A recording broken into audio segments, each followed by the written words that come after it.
A nonprofit is looking to bring back a piece of history from the 19th century to the Med City. The group called Roch Clock Tower is trying to bring back the clock tower that once stood over Rochester in 1899.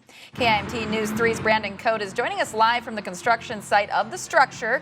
It's next to Fire Station 1. And Brandon, do we see a time in the future where this clock tower is going to be complete?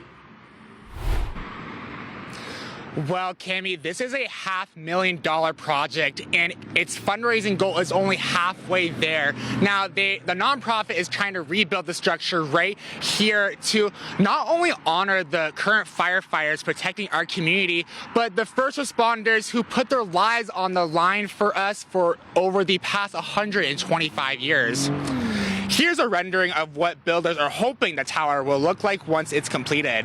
The goal is for the tower to look like it did 125 years ago.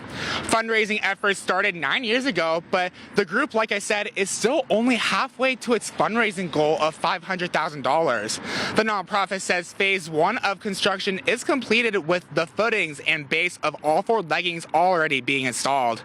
Now, I spoke with Rochester Fire Department Chief Eric Kurska, who is part of the Roch Clock Tower group. He says it's trying to fundraise the money just like the residents of Rochester did back in 1899. When completed, we'll donate to the city just like they did in 1899. The citizens raised the money to buy the clock and donate it to the city when they were done. And so we're trying to do the same thing 120 years later. The structure will include the original clock metal frames, the bell, and several other pieces from when it towered over Rochester 125 years ago.